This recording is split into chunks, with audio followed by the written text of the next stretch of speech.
The TCG Design Theory podcast is part of the Booster Pack Network. For more TCG-related content, visit theboosterpacknetwork.com. Hosting for this show is sponsored by Category 1 Games, the go-to shop for all of your classic TCG needs. Find your favorites or discover something new at category1games.com.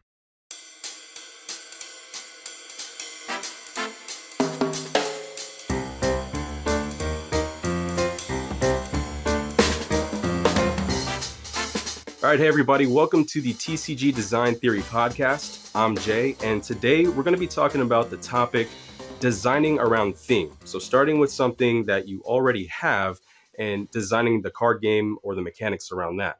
And today I have Ridge Kiley. He is the president and CEO of Rising Empire Studios and the lead designer of the superhero-themed Alpha Clash TCG, which is currently on Kickstarter now. So Ridge, welcome to the show. Hey, thanks for having me. I'm excited to be here. It's good to have you, man. So real quick, before we get into the topic, do you want to go into a little about yourself and kind of how you got into the trading card game space and all that? Yeah, absolutely. I grew up in a small town and, was an athlete and then had friends that, we didn't have a game store nearby. So what we did is we had to just go to a game store about an hour away, which I live nearby now. And we would go and get Magic the Gathering cards, play. And we played Magic for, many, many years together as a group until basically we went off to college. I collected Pokemon as a kid. And, just through college, because of athletics, didn't really have time to play a whole lot or even collect. But then, as I got into my professional career, I found Dragon Ball Super card game when I was living in Las Vegas. There was a huge community there. And I loved it. And so that got me back into the card world, had me energized for it. And then once the pandemic hit, that's when Dragon Ball Super really kind of died down as a community in Las Vegas. And because of the pandemic also, I was out of work. I was at home watching, my son full time. And I had an idea. All of a sudden, just had an idea. That idea was Alpha Clash. And that's what you see today. And I feel like that's a lot of people's stories, right? Whether they were kind of, had a break from work or didn't have work during the pandemic. I think you see a lot of these passion projects kind of pop up. And so, I feel like that's a story we hear a lot of, you got this idea kind of rattling around in your head. And then finally, when you have the time and the ability to dive into it, it kind of comes to fruition. And knowing a little bit about that, and the timeline of your Kickstarter now and when you started diving into that, with the content you have, I think it's pretty impressive what you built up in just over 2 years, I'd say. So when you decided to pursue this creative endeavor, what was the primary driving factor? Was it storytelling and the narrative and kind of building the world, or was the TCG always kind of in the back of your mind as something you wanted to do with this IP? Yeah, when I first thought of the story, the TCG wasn't the first thing that popped in my head, only because I just all of a sudden had this call it a revelation of just a story that came to mind. And so the first thing I did was called up two friends who are now co-owners of the business. There's 6 of us. And one of them's a writer and one of them's an artist. And I said, hey guys, I have this idea.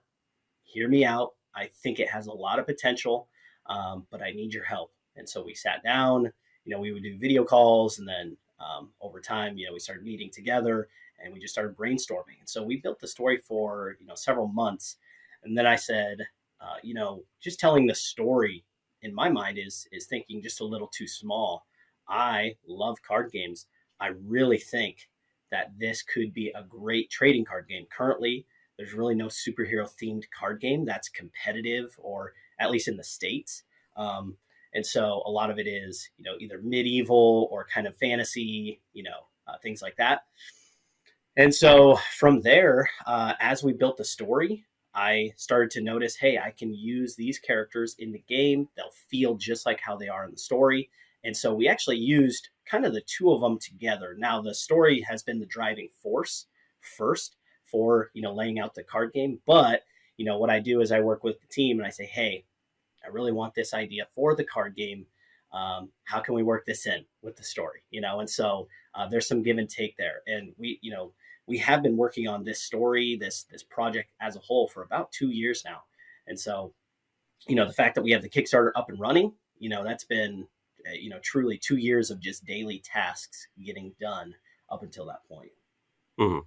And you speak about um, kind of obviously having the story first and the world and everything, but somewhat shortly after having the idea of, we need to get this story into more mediums, and because of your renewed interest in card games, that being one of the ideas first and foremost.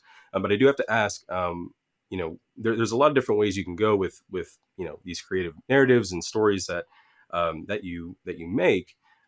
What was the driving factor behind tackling something as large and as big of a time commitment, as a trading card game specifically? Yeah, I mean, the I think assembling a team was really the thing that was the catalyst for making all of this happen. I knew it was just such a big project. I said, hey, I can build the game, I can make the rules, I can make the cards, I can lead all those things, but I need help with, every other moving piece.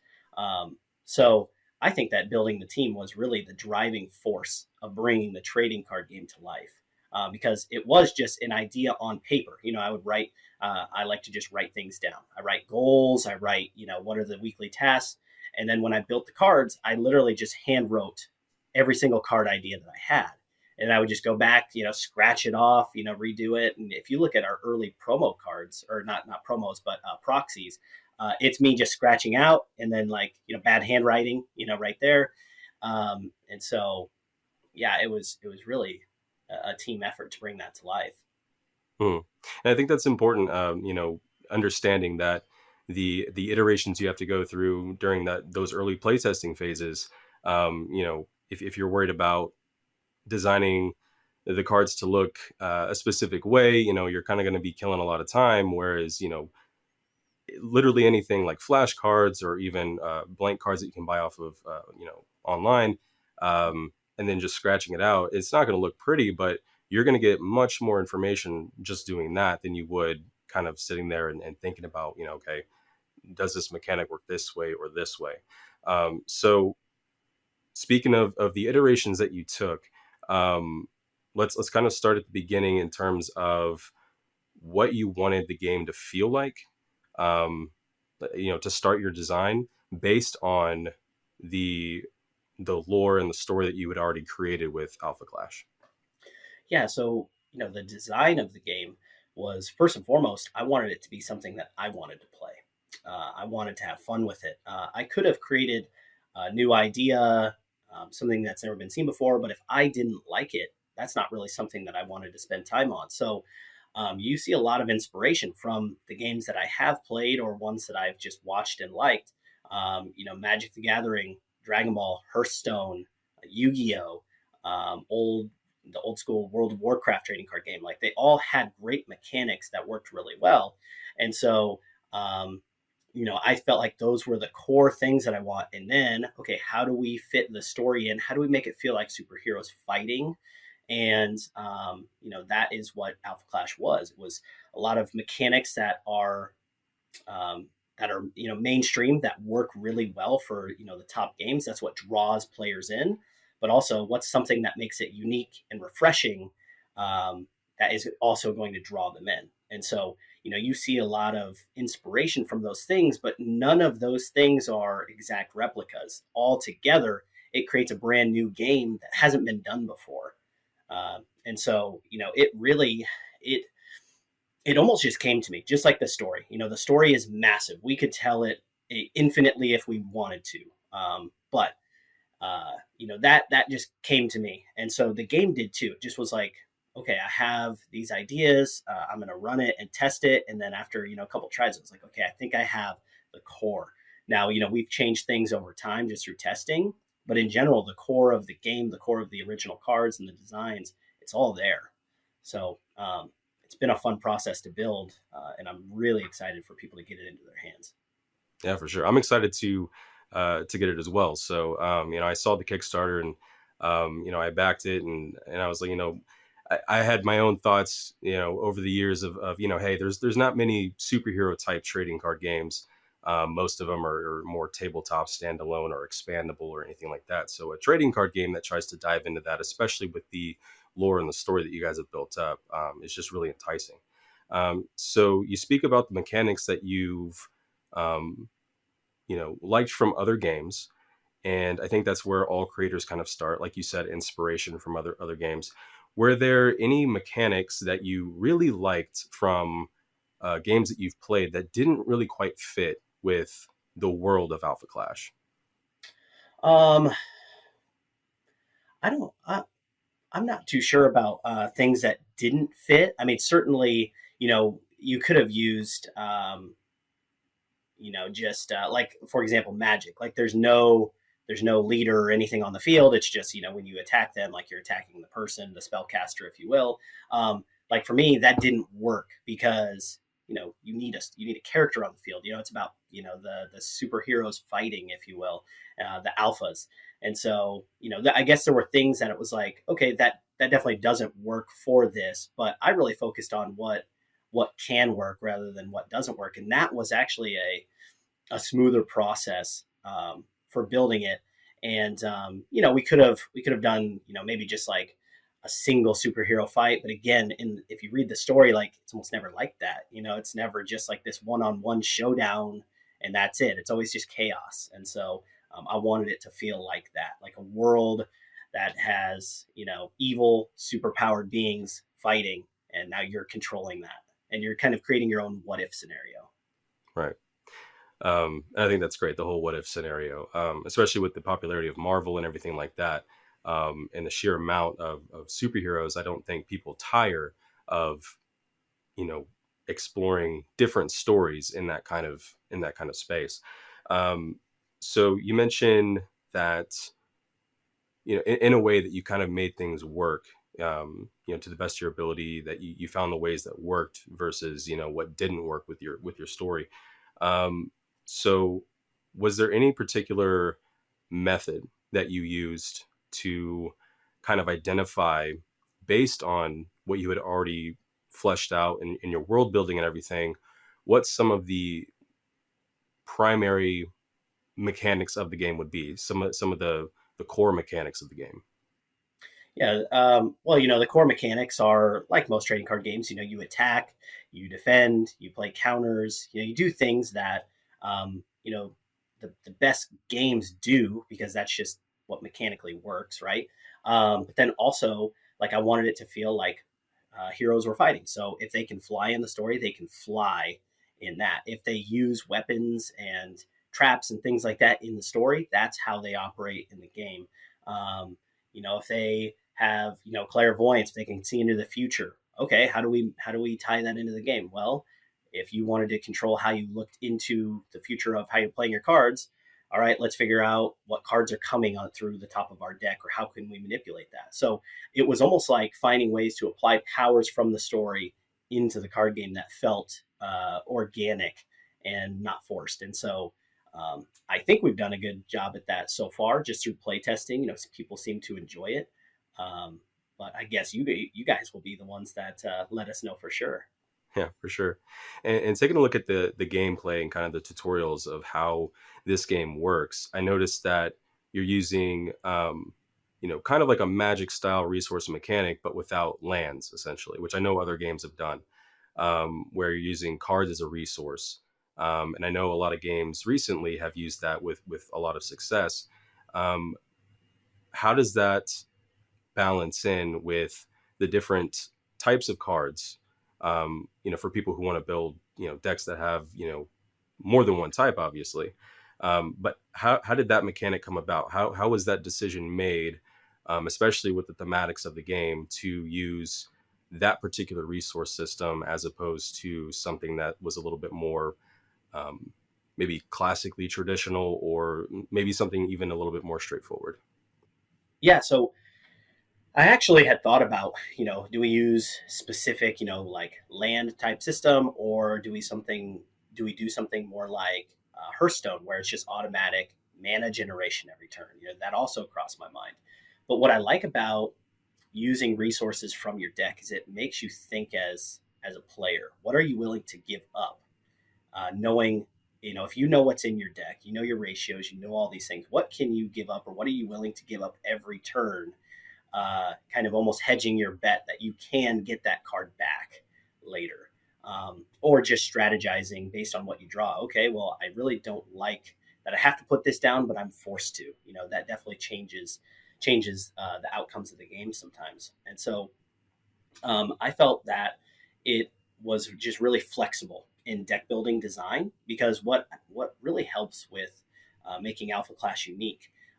Yes, the mechanics are both refreshing and familiar, but the deck building options are pretty awesome, because we built in different mechanics to give players the opportunity to come up with just really cool ideas and make it synergize.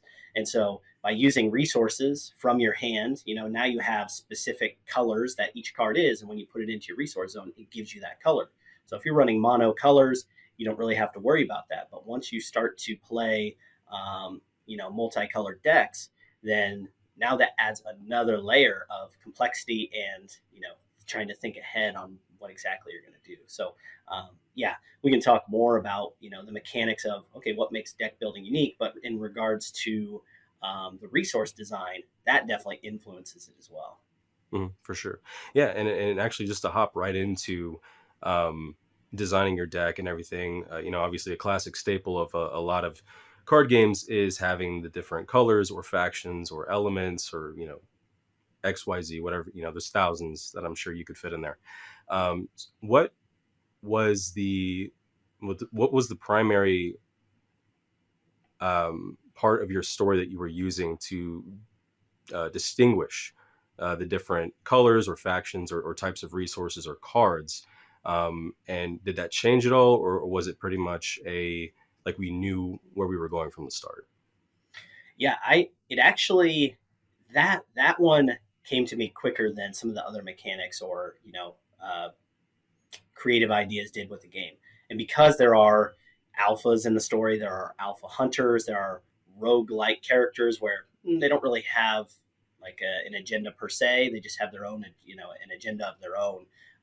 There's the progenitors and the discarded and the harbingers. And as I was just sitting there and just thinking about the story as a whole, I just thought, we can run affiliations in the game. And so if you want to run just a single, I like to run alphas, you can run that affiliation. But if you want to run alphas and rogues, but they're both blue, and well, now you can run mono blue with alphas and rogues. And so you can run affiliations. And that was a really good way to build short term and long term playability and flexibility with deck building design.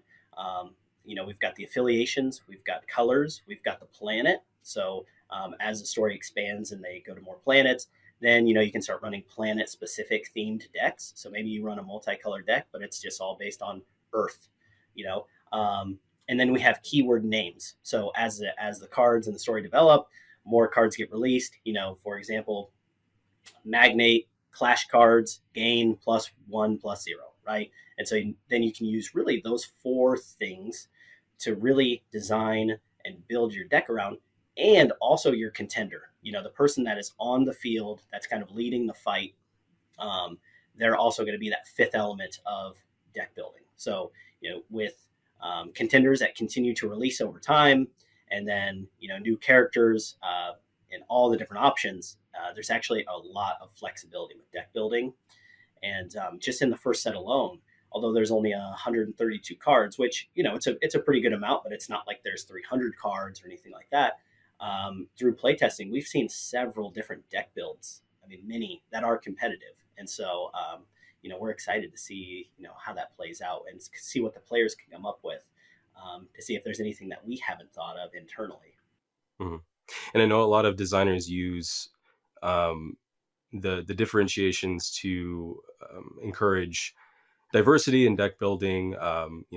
Obviously, like for instance, in Magic, if you want to use all five colors, I mean, you can, but you're gonna have a hard time, kind of thing. So, but it's interesting to hear about the affiliations and the colors. So, can you kind of describe the differences between those two things and some of the mechanics behind specifically the affiliations and the colors. Because I know with Magic, for instance, if someone's running a blue deck, it's about control, or if someone's running a red deck, they're looking at speed and quickness and getting cards out on the field.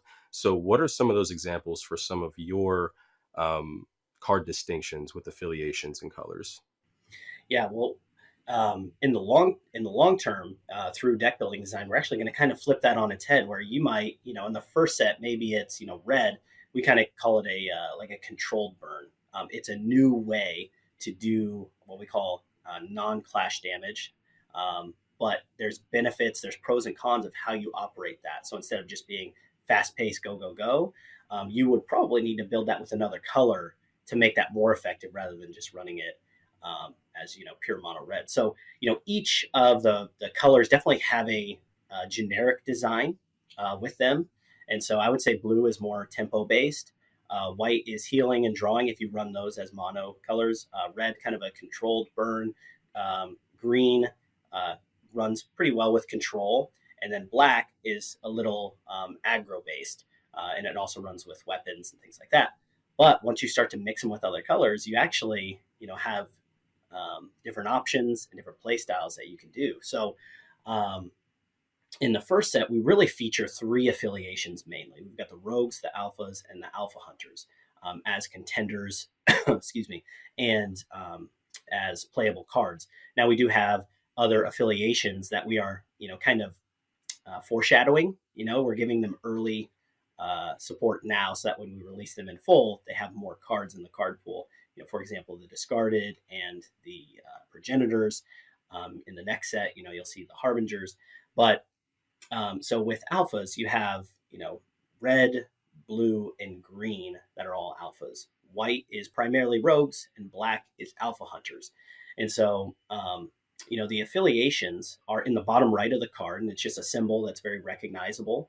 But we have a mechanic called a clash ground, which is almost like a field enchantment or like a world enchantment. It works for everyone. There can only be one in play. And those typically work really well for your deck, and they don't work well for your opponent's deck. So if you can control the clash ground, the area in which people fight, it typically gives you a perk to alphas or rogues or alpha hunters or things like that. Also within the different the deck options, the card designs, there are perks for rogues, alphas, all these things. They can get perks or debuffs based on their affiliation alone. So even if you like a really good card that, let's say it's a alpha, if you like to run it with rogues, it might hurt that specific alpha card in your deck, so it might not really work. And so the affiliations are ways that you can connect the playability options across colors, or you can run them just purely mono, like just one color. But then also, if you like to just run colors, you do have the option to run multiple different colors or just one color. And again, maybe you just want to run alpha hunters and it's mono black, so you're just running one affiliation and you're running one color. But really, those two, there's a lot of flexibility with those two things when you mix and match your cards. Hmm. And so, hearing about, so when I dove into kind of thinking about what I would want out of a superhero game years ago, and I know you've alluded to a little bit of this. This kind of touches on the deck building aspect and being kind of restricted in what you could play with what and how you build your deck. But given the characters and where they're at in the story and what you can reasonably build with your deck as far as characters and cards and abilities and things go, um, where do you balance the restrictions on making it feel like, yeah, this deck, these characters, they would work well together, this would happen, versus we want to give players more creativity and we want to give our cards more ability to have that synergy. Where do you draw that line in terms of trying to stay with that theme and that feeling versus giving a player option? Yeah. So the first thing that comes to mind, we have what's called a two-player clash kit. We have two starter decks, if you will, and it features green alphas and black alpha hunters. And ironically, in the story, these two characters do not get along. Just within the first little bit of the pages, these two characters, they're fighting. Ironically, in the first set, unless people can figure it out, and I don't want to spoil too much, but the alphas and alpha hunters for green and black, they just don't meld as well because it works really well with how they operate in the story. So there was that in that creators touch on this really wouldn't make sense in the story at this point, but maybe down the road it could. But there's also, like we call them what if scenarios where you're like, wait, this character in the story is, they hate this character, but they play well together in that.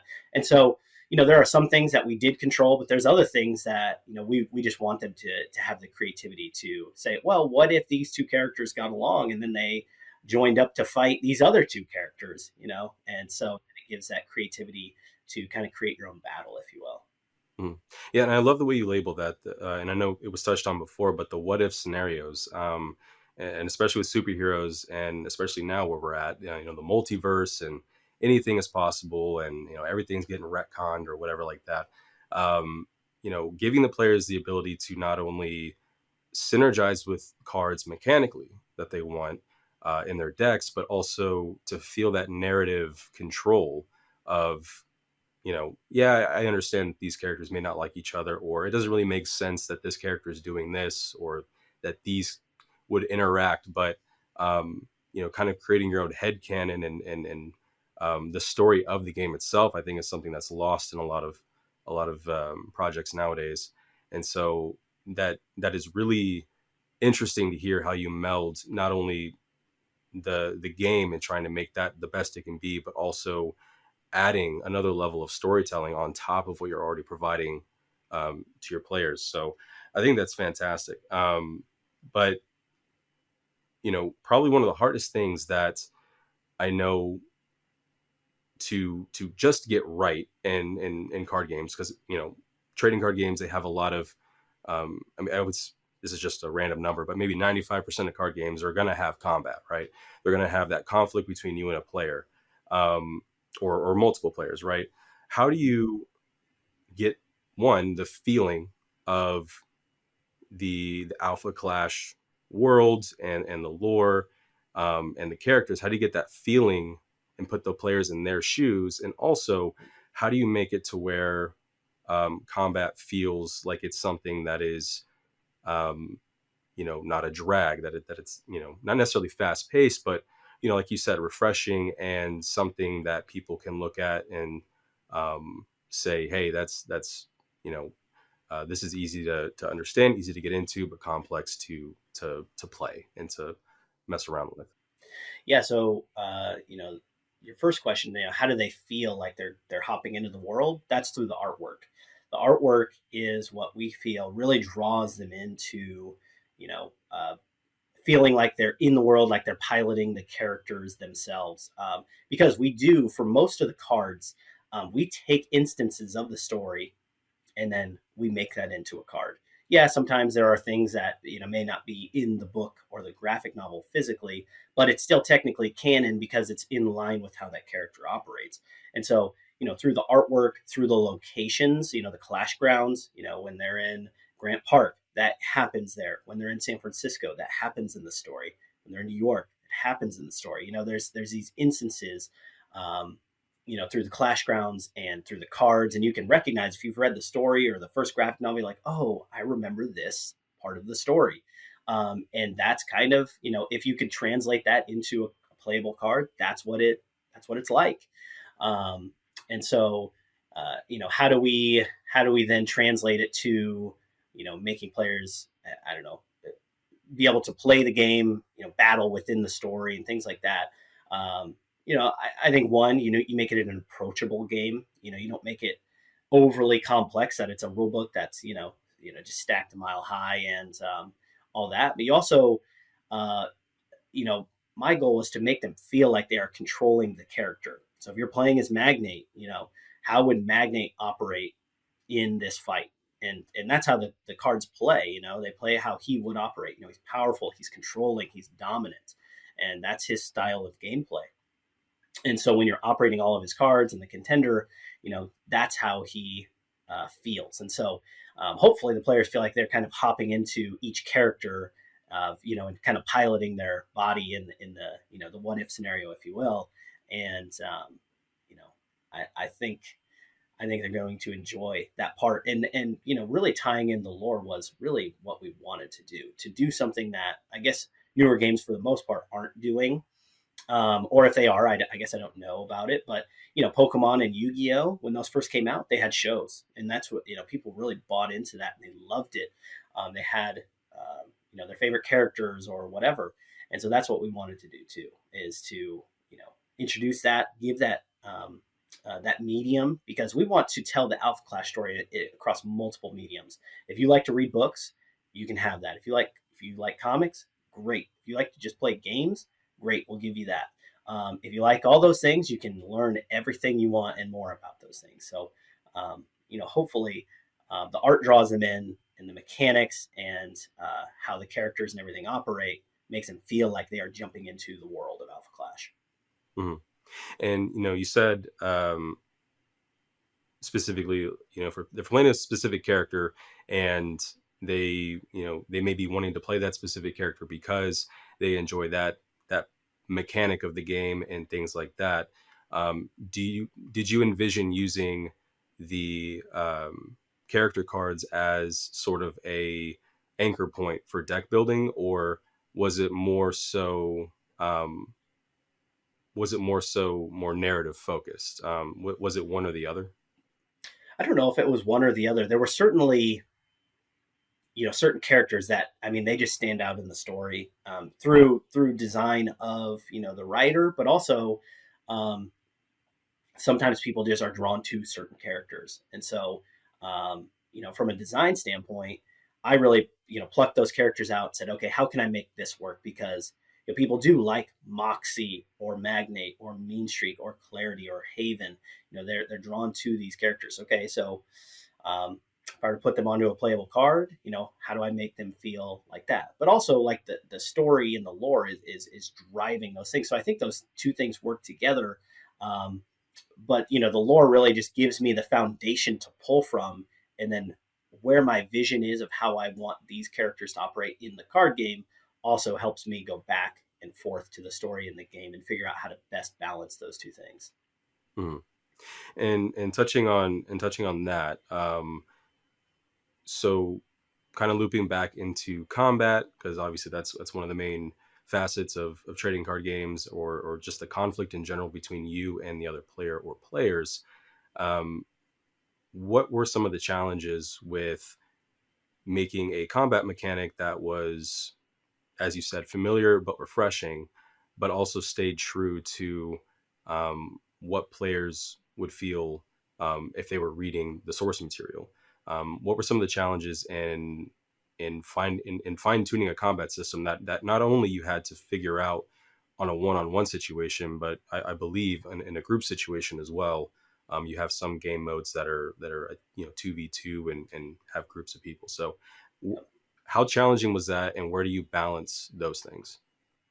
Yeah, it was definitely more challenging than you would think, but also I would go back to the story, and all the time in the story, it was always just fast paced, like things just happen. So, like, obviously in Magic the Gathering, there's summoning sickness, and so you're playing a card and knowing that you can either block with it the next turn, or use it to attack with, or whatever. On that, well, in this game, when a card comes into play, it can get right involved into combat. But your opponent's cards can also respond with being able to block as well. And so we use the counter cards that we use are actually moments from the story. So if a character stomps into the ground and it kind of creates a ripple effect and it like disrupts the person, well, we want it to feel like that when we play the card. So the counters aren't really necessarily, like, for example, like it just says counter attack. It'll say T-bone shockwave, and it's like, oh, okay, that makes sense, because in the story, like, this happens, and that's kind of what we're doing with the characters. We also run traps, and so there's just different moments in the story that characters almost spring surprises or traps on people, and so we also wanted to draw that mechanic in. Um, and so, yeah, I mean, really balancing those things out with being able to attack, and defend, and counter, and provide support. We use the clash buff, but the clash buff system, you can only use one on a character per during your turn. So instead of just being able to just slap down free buffs and give your clash card +10 for the turn, we really wanted to limit the power in that. And so that mechanic was more of like a surprise factor. Can you gain an upper hand on your opponent for a split second and make them think about what are they willing to give up a certain card, or can they afford to take the damage, or do they need to also clash buff? And again, that ties back to the story of if you're fighting in a situation and you catch your opponent off guard, like they have to respond, and typically they're going to have to either give something up or use a new strategy that they weren't planning to do. So yeah, we tried to tie in all those little facets of combat with the story. And I also wanted it to just feel interactive, rather than like, okay, attack, and then like we'll just resolve, how this outcome is. I wanted it to feel like, okay, I attack. Now what do you do? Okay, now what am I going to do? And what do you do? Okay, now that's over. I'm going to try again. And then, you go back into another combat sequence. And so I think being able to go from attacking to playing cards from your hand to attacking and just doing that throughout your turn and making your opponent respond just feels much faster and in the moment, like a superhero battle would. And that's really where we pulled it from. Hmm. Yeah, and I find that very interesting because a lot of people tend to say, they don't like constantly, things being countered and things like that. They like just taking their turn and going with it versus, like in your game and the players that gravitate more towards that of that fast paced. I'm always involved. The turns are happening somewhat, simultaneously, and you're never taking a pause. Essentially, you're always kind of paying attention and doing that. And so that makes it to where even if the game is a little bit longer than in some of the games that are coming out recently, where they're really trying to push, oh, this is a really quick game. This is like 10-minute game. If you keep your players engaged, I know that does a lot for making it feel like the entire time was just action packed. Is just go go go, and it's like, hey, I can't believe that was 20 minutes, 25 minutes. So I think that does a lot in terms of that. So game mechanic wise, looking into it, I know you pulled inspiration from a few different mechanics. You mentioned the trap cards, the combat style being I mean, you have everybody pulls from Magic, right? But then adding layers on top of that, like you said, the clash buff and all those things.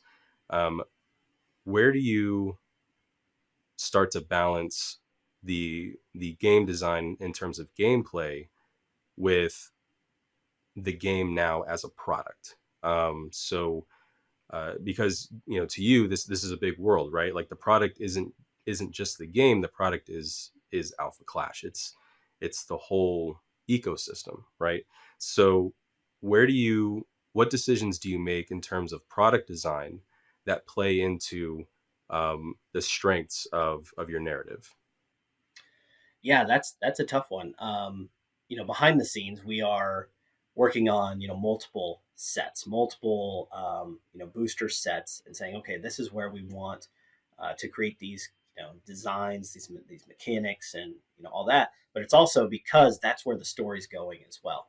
And so, how we're rolling out our content will also pave the way for the trading card game as well. So we'll have the second graphic novel out about the same time as the TCG releases officially.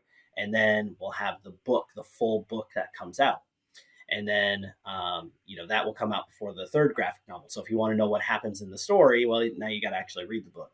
But, that ties into what happens in the book and at the end and all that with the next set. And so that paves the way for that. And then the next set releases. And sometimes through the trading card game, we'll give you little spoilers of like, who is this character? We haven't seen them yet. Like if you've read the first graphic novel, the whole first set is really the first book. So there's still two more graphic novels that you haven't seen, but you see characters of like, I haven't seen this person before. We give these little spoilers, these little teasers of the characters to come. But the way that we're rolling out the ecosystem as a whole is just going to keep releasing more of the story, which then gives us more liberty and flexibility to bring certain cards to life. And then we pretty much will just continue to maintain that pace so that um, you know fans will get a taste of characters that they like.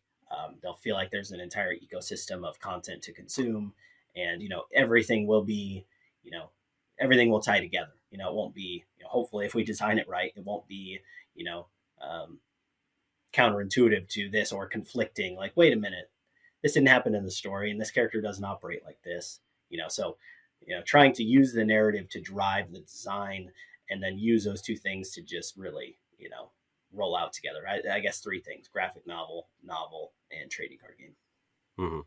And I know there's a lot of there tends to be a pattern, especially with some of the more classic trading card games, to bring new mechanics to new sets, whether that's on a yearly basis or you know with each set that comes out, Mm-hmm. just to try to keep the game fresh and things like that. But because this game is so narrative focused, do you feel the pressure to have to add you know truly unique or different mechanics as the sets go on, like on your roadmap? Do you imagine having to do that, or do you feel a lot of that is going to come through with the game and how it ties into the story?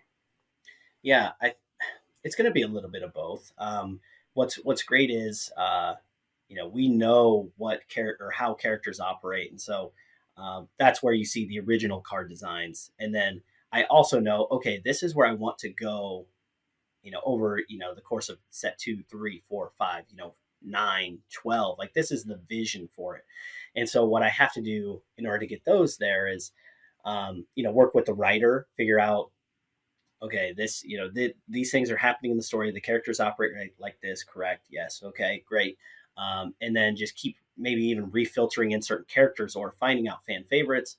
But also, like, we are, try not to get too far ahead because we want to know the feedback from the community as well. So let's say, for example, by set 3, I really want to do this, and it's going to tie in really well with set 1. But let's say that mechanic's broken, and now we have to figure out ways to counter that playability. Like, okay, now I need to be flexible in my design and kind of change plans because I can plan ahead, but there's still going to be the meta that might morph how I'm going to have to operate as a card designer too. So the with the rollout of the content and what I want, it's always going to tie back into how do the characters operate, and also maybe there's fan favorites, or maybe there's gameplay mechanics that people want, because there's certainly things that I want new abilities with the sets. I don't want to release 20 new abilities every set that you have to memorize, but I certainly want it to feel like, oh, you know what, this new character came out and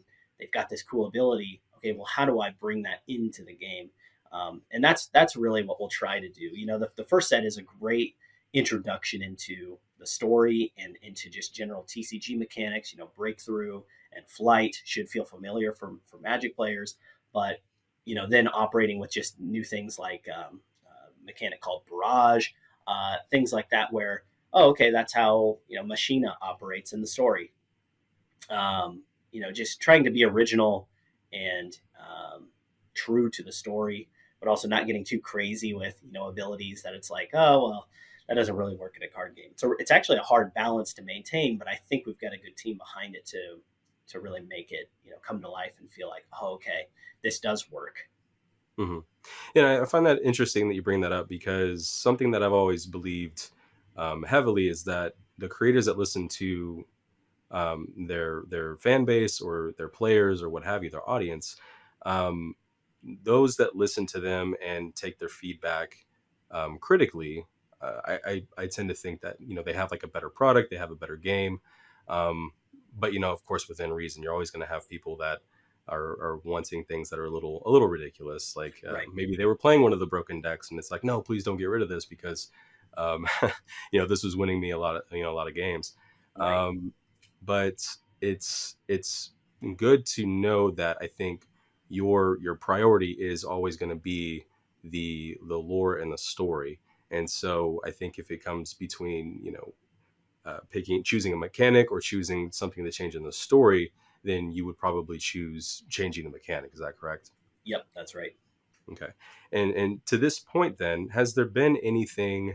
Has there been any mechanics or um, any design parts of the game that you really had to struggle with in terms of, like, I really want this to be in the game, I really want this to be a thing, but it just doesn't fit, like, either at all or just right now where the story is? Did you run into any of that? Um, there wasn't anything that just got removed completely, but there were things that I really had to tweak. Like an ability called off factor. In Off factor meaning like when someone sees them, they're kind of like stunned that they're there. They're powerful. And Magnate, the big heavy hitting card in the set, that Magnate card has off factor because everyone just kind of stunned at how powerful he is.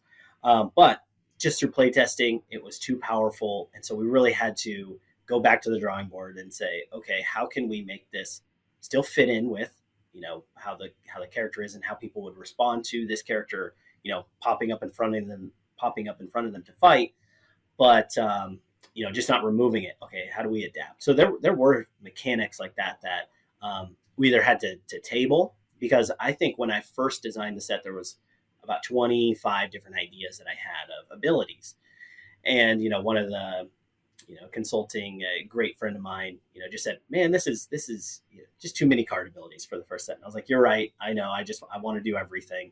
And so, I think there's, excuse me, I think there's between 8 and 12, if I remember right, maybe even less. Because we've just decided, okay, we can pause on this one, or this doesn't really fit in for now. Um, but yeah, I would say most of them was more about balancing or just putting off to the side for a little bit rather than just getting rid of anything altogether.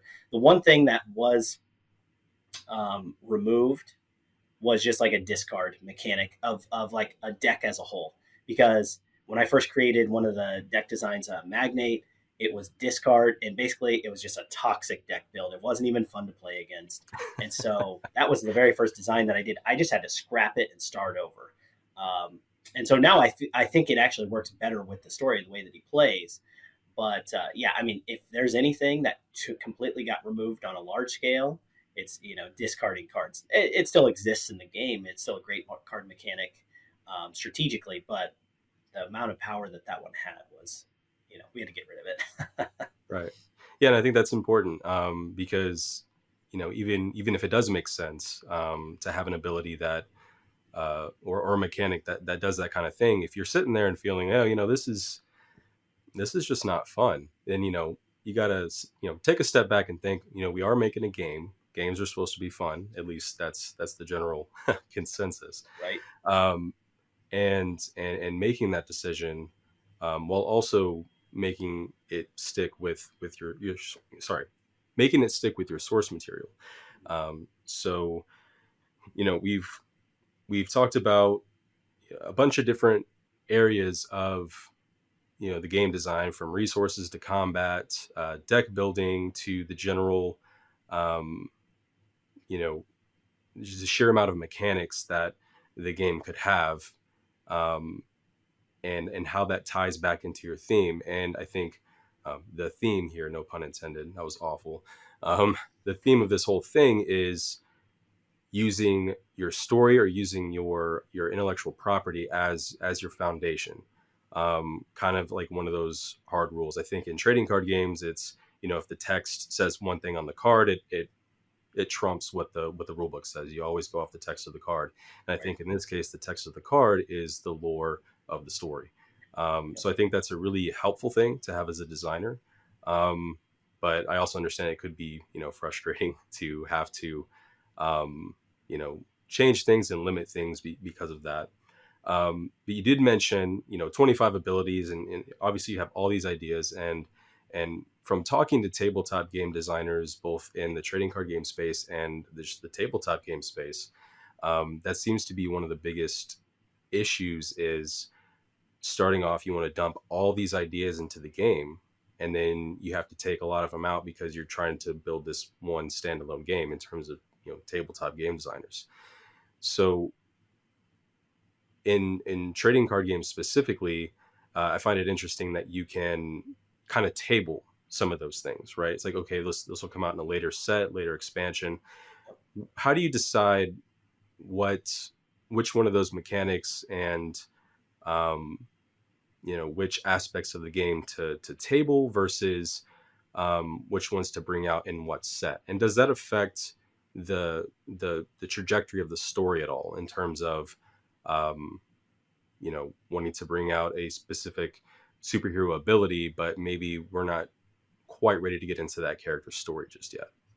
Yeah, it won't affect the story. The story is kind of like a train that's moving, and it's just really it because our writer is just getting it done. We've got the second book outlined and the third book outlined, and all these things. The story's just moving, and so I have to like hop on the train and then operate within the story itself. Um, but yeah, it was somewhat instinctual of which mechanics to get rid of, but also just truly like talking to our playtesters and talking to the team of like, okay, what do you think about these things? Like, put it to a vote, or which ones would be more user friendly to start. Instead of just kind of getting pretty crazy, because for the second set we have what we think is going to be a cool new mechanic, but we don't think it would have been good for the first set. We wanted people to get their feet wet, get an understanding of the game, and then, oh, okay, wow, now there's this new element, rather than just right off the bat, this is how we have to design everything. There's a new element and whatever. um, I don't know. I think it was a little bit instinctual by me, but it was really beneficial to have people around me say, I would probably just put this, to the side for now, and you can always pull it back later. Because yeah, sure, we've got great ideas and things like that, but do you really want to introduce this mechanic yet? Like this seems like it would be really good later once you want to have more complexity, more cards in the card pool. Just um, yeah. So I think it was a group effort, really. Hmm. And of course, with trading card games, as you release sets and things like that, and bringing in new abilities, balancing those things with what already exists, which is just a huge mountain of a challenge, in terms of balancing. Because initially it's like, yeah, like you said, you have a set of about 130 cards, and it's still challenging to balance and to find the fun there. But then when you're adding in all these other things that you want to be part of the experience because of the narrative, and now you're having to deal with, okay, well, this mechanic existing at the same time as this mechanic is causing a lot of issues. I think it's going to be an interesting challenge moving forward. Um, so do you have any, ideas in mind about any kind of set rotation or restrictions or anything like that that kind of keeps the game thematically appropriate but fair to players? Yeah, we definitely have those ideas in play. We're curious to see how the first set really does play out once you have it in the hands of thousands of people, rather than your internal testing group. That although we've played thousands of games together, it's just to have different minds and different people getting their hands on it. And there's so many TCG players that are just they're geniuses when it comes to that. They just could break something without even trying. Um, we do have ideas, we do have direction of where we're going to go, set rotations, restrictions. We have our eyes on cards right now that we're still just saying, okay, are we good with this card? Because we know, although it's great for this set, like in a couple sets, this could be a problem. How are we going to balance that now? Do we nerf it right now? Do we see how it plays out? Do we test it with this new mechanic? Like we're working on that. Although I will say that the first set's it's done. It's 100% done. Maybe 99.9. Okay, just change the card text on this so it's more clear to the player or things like that. But yeah, we certainly do have a lot of ideas in mind of what we have our eyes on. But at the same time, although we do have our eyes on, okay, these few cards in the first set need to be watched. Well, we already have responses to those, not only in the first set but in the sets to come too. So um, yeah, it's going to be very challenging to continue to create new cards and create balance in the game as a whole, because every single game has trouble with keeping that balance. People just figuring out new ways to kind of break the game, and then they have to ban it or errata it or whatever. And so, yeah, we have an idea as a team that we might do, um, like, instead of just a pure ban list, maybe you just can't run certain combinations together. You can still play the cards, but if this one and this one, are broken together, they can't be in the same deck. And so that's something that we're really considering for gameplay purposes, rather than just kind of, all right, this card, it's done, or it's errated, or it's limited to one, or whatever. So hopefully, if we can do our jobs on the front end, um, we'll keep trying to keep those issues at bay. But I mean, yeah, that's the difficulty with balancing a trading card game, is you have all these ideas, but there are so many possibilities. Every time you create one new card, now that there's a multiplying factor of new possibilities. Yeah, just exponentially gets harder to make sure that everything is still working correctly. And I know in the age of digital games, you mentioned Hearthstone being one of your inspirations here, which is based off of the World of Warcraft card game. Making, as a Marvel Snap player currently myself, when they want to make those changes to the cards, it's like, okay, we'll make the change, we'll push it out to all the clients, all the sorry, we'll push it out to all the applications, and then the fix is just that simple. But with a physical card, you know then you have to take a little bit more time to think about how you want to do that. Is it something that you would consider, kind of, not necessarily reprinting a specific card, but for instance, in a few sets, saying, hey, this card, we did a little bit more balancing on it, it's getting re-released in this set with some different numbers or different abilities, or what have you, and now that has made this previous card ineligible for play. Is there any thoughts around anything like that? Yeah, I mean, we've thought about things like that. We haven't made the decision of would we actually do that or not. Obviously, you've got the collector community, you've got the player community. How do you balance? How do you keep everyone happy? I don't know if that's the easiest task, but Yeah, we that's a are whole other really, conversation. yeah, exactly. We are player focused, but we feel that we've created really cool incentive for the collectors without hurting the player base. So if there's ever a promo card that's released, it's not just some event exclusive promo that's super playable that now costs $1,000 on the secondary market because all that. So we're definitely going to do our best to balance those things. But in terms of playability, we're trying to look ahead and figure out, would we reprint something? I think it's possible, but I guess we just have to cross that bridge when we get there. See, what's the impact? How much does that impact the gameplay and your supportive base? I don't know. It's a lot to consider. That's why we're going to try to do our best on the front end.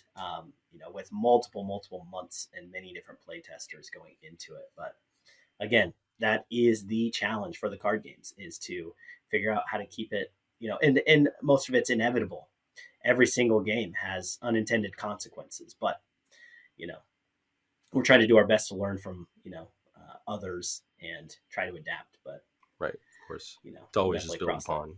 Right. Exactly. Well, I think I've hammered on the mechanics and how that kind of derives itself from the story. I know I've brought up a lot of examples, asked a lot of questions about, well, if this happened, would it change the story, or would you side with doing a mechanic over the story? And I think, again, the general theme here is that you're really using the narrative and the story as the foundation, and having that consistency in deciding how the game plays, and the mechanics that are involved.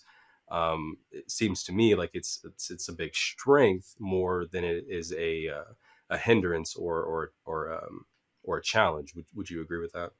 Yeah. Yeah. Okay. So with that, and obviously we've been focused around the Alpha Clash TCG and the world here, in terms of talking about how the mechanics play into story, and how that kind of plays into what you want the players to feel when they're playing your game. let's just take a moment to talk about the game itself.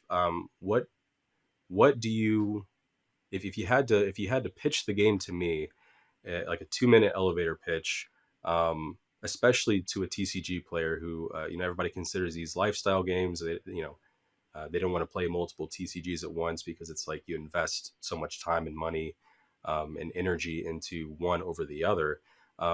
What's the 2 minute elevator pitch as to why Alpha Clash TCG, um, really is something that people should consider getting invested into?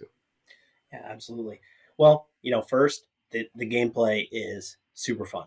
Everyone that plays it really does enjoy it. I mean, our playtesters are level 2 judges, level 1 judges across multiple games, professional players, and they just love how fluid the combat system is.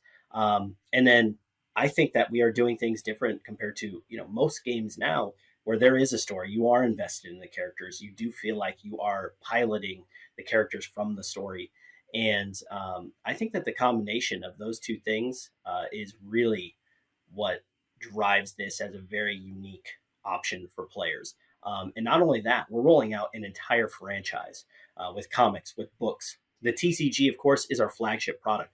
We've got other, tabletop like board games coming.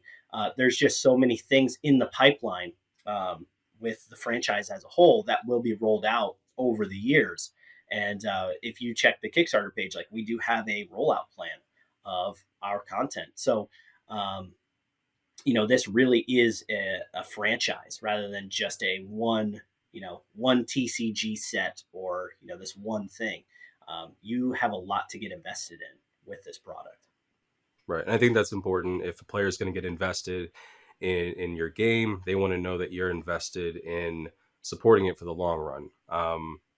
It's much different than tabletop games where, you buy it, you play it for a bit, you can kind of shelve it, and, it is what it is. And you kind of pick it up and it's the same game. But if you pick up a trading card game in 2 or 3 years, a lot's changed.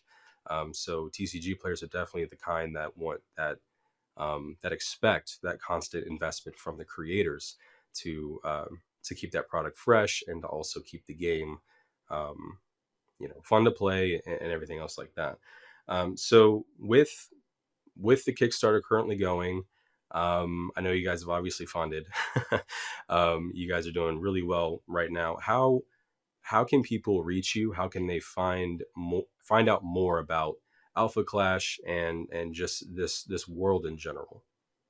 Yeah, there's several different options. I think depending on what they're into, you can go to Instagram, which is Alpha Clash TCG. Same with TikTok, Alpha Clash TCG. You can search on Facebook, Alpha Clash TCG. You can search on YouTube, that same thing. If you find one of those channels, we have a link tree that will take them to our Discord server. Um, yeah, there's a lot of different ways to find Alpha Clash, and I think if you just search it, even on Google or any of the major platforms, you're going to find us. And so, we're available on multiple platforms. It just depends on what people like. Mhm. And in case anybody missed it, it's Alpha Clash TCG on pretty much all platforms. All right, great. Well, so I personally have checked out the project. Like I said, I've backed it. It feels like something, especially with the kind of franchise feel of it all, is a project that is worth backing, that is worth investing the time and money and energy into. So I personally encourage people to go and check that out. Obviously, with Kickstarters and things like that, if you do miss the campaign, there's always time to back afterwards, which I believe you guys will probably be doing.